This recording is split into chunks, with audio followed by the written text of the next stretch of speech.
नेरुल में छत्रपति शिवाजी महाराज की पुतला अनावरण प्रकरण में अमित ठाकरे पर दर्ज किए गए मामले को लेकर क्षत्रिय मराठा फाउंडेशन ने तीव्र नाराजगी व्यक्त की है। फाउंडेशन के अध्यक्ष संभाजी शिर्के देशमुख ने सरकार पर सवाल खड़ा करते हुए पूछा कि महाराष्ट्र में मुगलई का शासन चल रहा है, जहां छत्रपति शिवाजी महाराज के पुतले का अनावरण करने पर किसी पर आपराधिक मामला दर्ज किया जाता है। उन्होंने कहा कि छत्रपति शिवराय की भूमि है और इस तरह के कदम जनता की भावनाओं को ठेस पहुंचाने वाले हैं। देशमुख ने आगे बताया कि संगठन अमित ठाकरे के आंदोलन को पूरा समर्थन देता है और इस समर्थन को व्यक्त करने के लिए वे कल उनके निवास स्थान पर जाकर उनका सत्कार भी करेंगे। उन्होंने सरकार से मांग की है कि ऐसे मामलों में तुरंत हस्तक्षेप कर अनावश्यक कार्रवाई वापस कर लेनी चाहिए।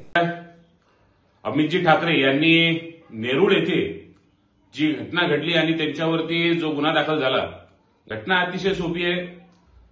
अमितजी ठाकरे यांनी छत्रपती शिवरायांना अनेक दिवसापासून झाकून ठेवलेला त्यांचा जो पुतळा आहे, त्या पुतळ्याचं अनावरण अमितजी ठाकरेंनी केलं। माझा थेट प्रश्न आहे महाराष्ट्र सरकारला, जर महाराष्ट्रामध्ये छत्रपती शिवरायाचा पुतळ्याचं अनावरण करण्याकरता आपल्या मंत्र्यांना वेळ नसेल आणि अमितजी ठाकरे त्या पुतळ्यावरचा मळलेला कापड, धूळ खात पडलेला कापड जर हटवत असतील आणि त्या पुतळ्याचं अनावरण करत असतील, तर सर्वात महत्त्वाचा प्रश्न हा गुन्हा आहे का, हा पोलीस प्रशासनाला प्रश्न आहे। अमितजी ठाकरे यांनी केलेलं कार्य हे अतिशय कौतुकास्पद आहे।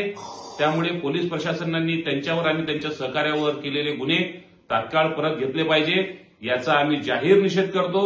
अमितजी ठाकरे यांनी केलेल्या कार्याचं कौतुक करतो आणि या संदर्भामध्ये आम्ही अमितजी ठाकरे यांच्या निवासस्थानावर जाऊन त्यांची भेट घेणार आहे। आम्ही त्यांचं कौतुक करणार आहे। आम्ही त्यांचं अभिनंदन आमच्या क्षत्रिय मराठा फाउंडेशनच्या वतीने आमचे संस्थापक अध्यक्ष प्राध्यापक विजयजी मोहिते यांच्यासह अमितजी ठाकरे यांच्या घरी जाऊन त्यांचं कौतुक आणि सत्कार आम्ही करणार आहोत।